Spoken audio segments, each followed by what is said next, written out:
Well, hello everyone, and welcome to another edition of the DC Capstone Report. It's great to be back this week to talk about another Alabama football victory over the Arkansas Razorbacks. Glad you're tuning in. I want to thank Lance George, as always, the one that makes this thing run. He's in the studio right now, making everything work well, producing this podcast for us. And I can't say enough about Lance's pictures. If you've not gone out and checked out his pictures, he has some great game day pictures this week from homecoming. He's got pictures of everybody on his sites at rolltidebama.com and freelancepictures.com. So go out and check out Lance's pictures of the Crimson Nets, the $1 Million Man, the football players, all the homecoming festivities, the elephant stomp, and all the pictures throughout Bryant-Denny Stadium. So if you want to see some great pictures from this past weekend, check out Lance's sites, freelancepictures.com or rolltidebama.com for some great Alabama homecoming pictures. Well, we're going to be back in just a moment. We'll start out the podcast in our first segment talking about the review of the Arkansas game. In our second segment, we're going to come back with our players of the game. And in our third and final segment of the day, we're going to preview the third Saturday in October matchup against the Tennessee Volunteers. You're listening to the DC Capstone Report. The DC Capstone Report is featured each Tuesday morning on the Martin Houston Show at Tide 100.9. You can listen live at Tide100.9.com. Well, welcome back to the first segment here on the DC Capstone Report. We sure appreciate you tuning in. Lance and I really appreciate all the feedback we've been getting off of the platforms at DCCapstoneReport.com, DC Capstone Report Facebook page, and also on YouTube. All the comments were very, very much appreciated. So thank you. It still amazes Lance and I that you tune in and give us your time for 20 minutes a week to listen to us talk about Alabama football. Well, this past weekend didn't go like I predicted. I predicted Alabama would win 42-21. Well, I got the Arkansas score correctly, 21 points, but Alabama held on for a 24-21 victory. I want to talk a little bit about just the overall picture of this. And, you know, most of the times, all my listeners out there, you know that I shoot straight with you. I give you my best overall analysis of what's taking place. But today, I really want to be brutally honest with you. I really feel like this Alabama offense has been very inconsistent, and I think it really showed in this game against Arkansas. And what I mean by that, you know, sometimes we play good in the first half and bad in the second half. Sometimes we play bad in the first half and good in the second half. It just depends on what you're going to get. You really don't know what you're going to get. There was some good things that happened in this game. I think we'll point those out as we go along. But I want to talk about the inconsistencies of the offense. I believe unless we get this corrected, we're going to see some issues down the road that could really impact our being able to win the championship. So I think now is the time that we correct it. We got to correct it during the middle of the week after this game. I think after watching the film, there needs to take a long, hard look from the coaches all the way down to the players. I think everybody has some responsibility in it, but I do think it starts with the coaches. And I would have to say that I've not been very pleased with our offensive coordinator in the way that he calls the games. You know, I love Tommy Rees. I love the hire. I've been behind him the whole time. Still think he can be a good offensive coordinator, but at times it seemed like in this Arkansas game and in other games this year, I just couldn't understand. I couldn't see what he was seeing and why he was calling the game the way he was. And just didn't make any sense to me the way we ran some plays in this game. There were several bouts of inconsistent calls. You know, I've said it here before on the podcast. It seems like Alabama throws the ball on the second down every game we play. We run the ball on first down and we throw the ball on second down. And it seems like that's a tendency that these analytics pick up. And I think this far into the season, some of the players of the other teams already know when we're gonna run the ball, when we're gonna throw the ball based on our tendencies. So I think that needs to be checked out a little bit greater in the coaching staff to kind of see what our tendencies are. But in this game, sure enough, we had a tendency to throw the ball on second down, and a lot of times it got us in a position where we were sacked, or even when we were running the ball well, we seem to still throw the pass in there that kind of messes up our consistency on offense. So, case in point, we go down the field in the second half, And we are at this point in time, we are leading the game 21-6. They have not done anything. They've not had any attempts to do anything. We're running the ball down, and it is our best offensive series of the year, I think, in running the ball. Running the ball after play after play after play of get big yardage, and we get down inside the red zone on a 3rd and 2 yards to pick up, and we throw the ball. I don't understand what you're thinking there. We have run the ball this entire series, and you don't have the confidence in your line or your running backs to get 2 yards on 2 plays. You could have gone 2 yards on 2 plays there and picked up the yards if you wanted to, or kicked the field goal if you didn't make it on the 3rd and 2. Instead, we end up settling for a field goal because we don't get the yardage on the pass play, and that puts us up 24-6 at that time. And I believe right then is where it kind of our consistency on offense began to wane. So I think we got to figure out this inconsistency on offense, especially starting with our coordinator calling the plays.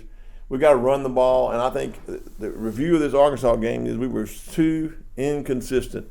At one point, I called us a schizophrenic offense. We didn't know what we were. We didn't know what our identity was, and I don't think we've got to have the identity in this team to run the ball to set up the pass.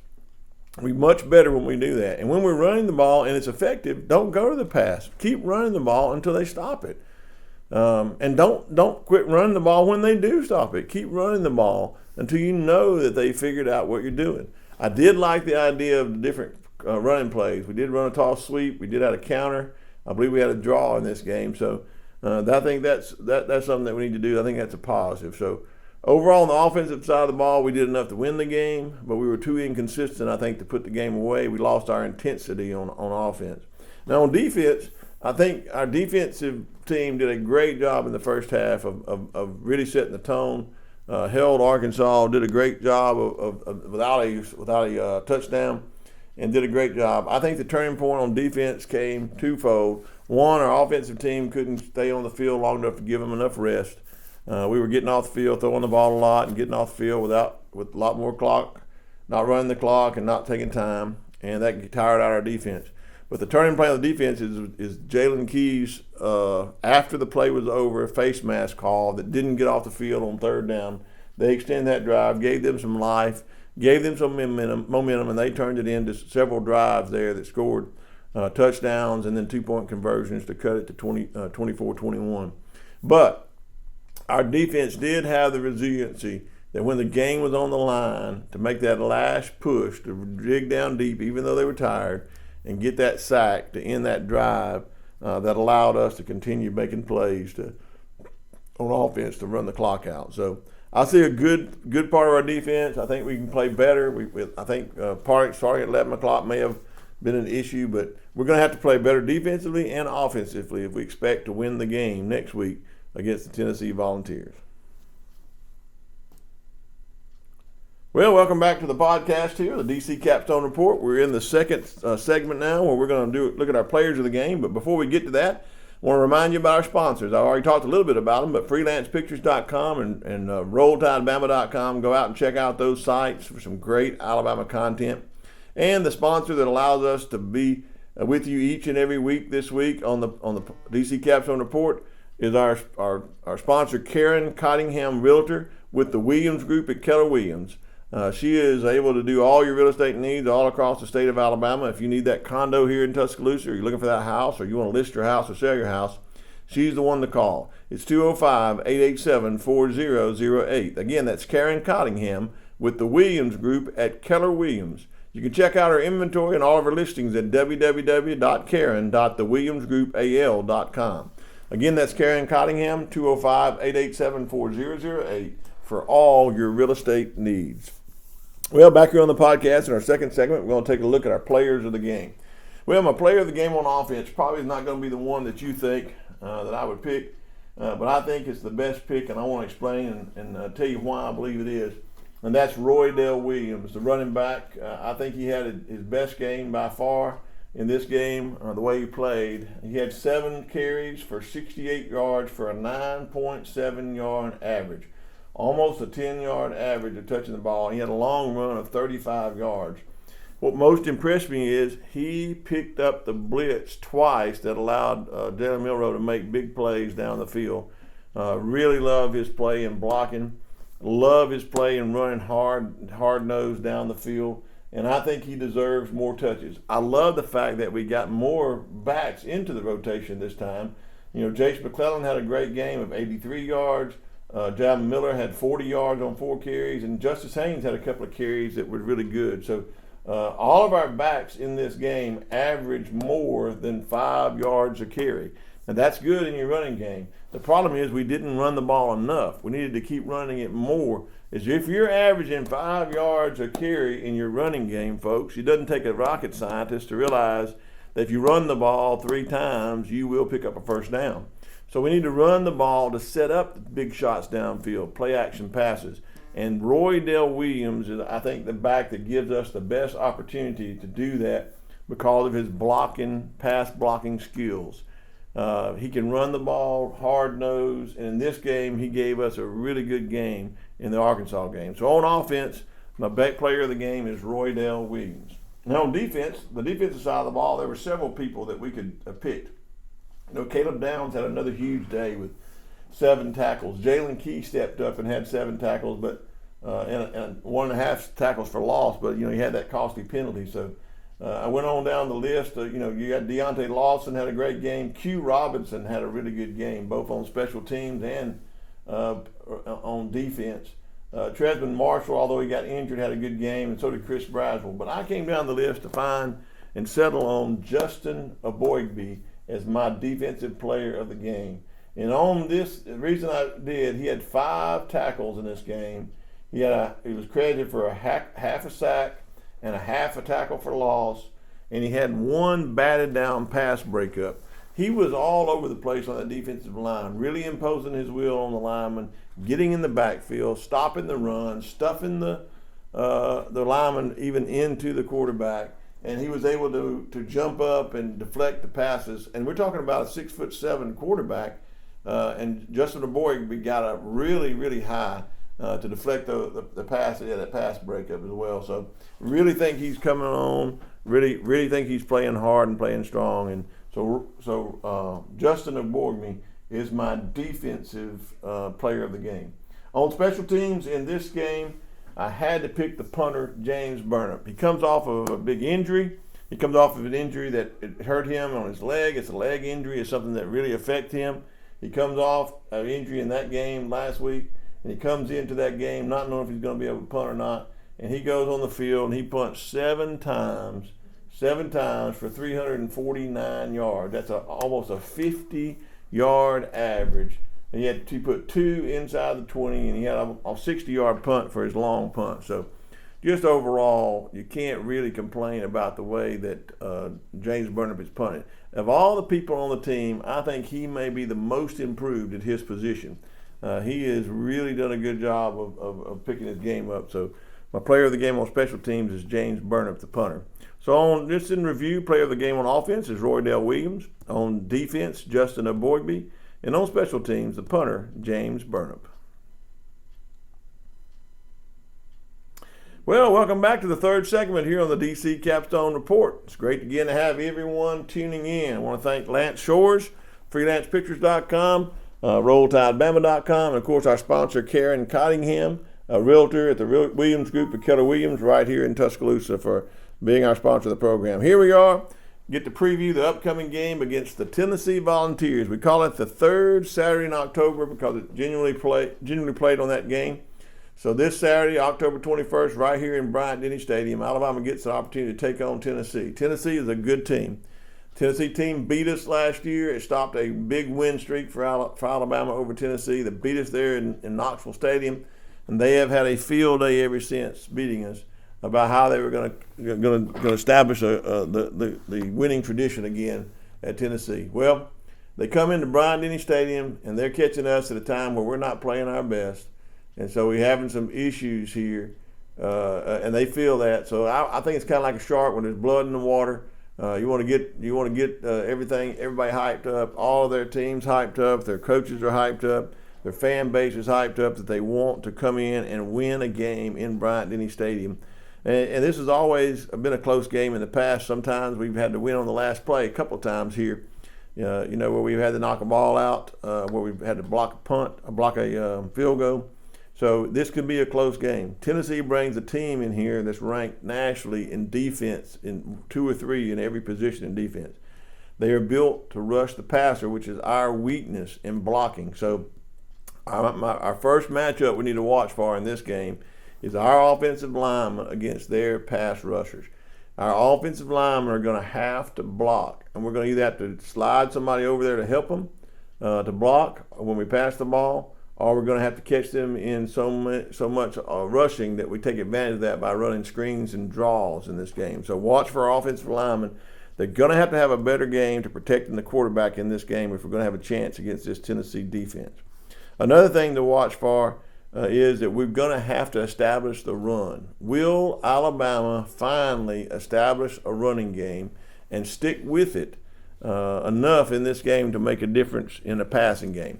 What do I mean by that? Run the ball consistently so that you can open up passing lanes for your quarterback to do play action passing, where they're going to be watching for the run more than they're watching for the pass. So we've got to do that. Will our offensive coordinator stick to the running game, stick to the plan to run the ball to set the pass in this, or would it be inconsistent like it has in the past? So I think on offense we're going to have to watch for our offensive line against their defensive line, and would our offensive coordinator and the play calling be consistent enough in the running game to set up the pass for play action passing. If we do that, we're going to have a good opportunity to win this game at home. Right now, I think they have us a 10-point favorite, and if we do that, we can on offense, I believe we can cover that spread. Now on defense, we're going to have to stop the run. Tennessee is one of the best running teams, and they've got a 3-headed monster running back, 3 different backs that run really well. They're built on their line to block for the run. So we're going to have to really, really do a good job against the run. Not only the running backs, but also against the quarterback as well. Joe Milton can throw the ball a mile, but he can also extend a lot of plays with his legs, and we need to do a better job of stopping him, not letting him extend the plays on 3rd down. So big part on defense will be stopping the run. And then the second challenge on defense will be they love to spread out and let you defend 53 yards wide and get some passes, get some of your players in one-on-one matchups in the passing game, take some deep shots. So our guys on the cornerbacks, Kool-Aid McKinstry and Terrion Arnold, are going to have a big game. And I think we get a big plus in that is I believe we get Malachi Moore back for this game. And if we do, that puts Terrion Arnold and Caleb Downs back in their normal positions and being able to play faster because it's in a normal position. So I look for us to get Malachi Moore back and do a good job of defending the pass on the edges. And our defensive line is built this year to stop the run without run support. If we can stop the run without that safety support, then our safeties can help in the passing game and really shut down this Tennessee offense. So I think it's the last and final thing that we have to do. It's what we weren't able to do last year, and that is limit our penalties and limit our turnovers. We can't turn the ball over, and we can't get these penalties that make a difference. At home, we should not have the problem with the pre-snap penalties, but we still had that problem last week. We had an errant snap. We had false starts that cost us some chances of getting behind the markers on 5 yards behind on 1st down, so we can't do that in this game. We've got to clean up those penalties, and we can't have any turnovers in this game if we plan on winning.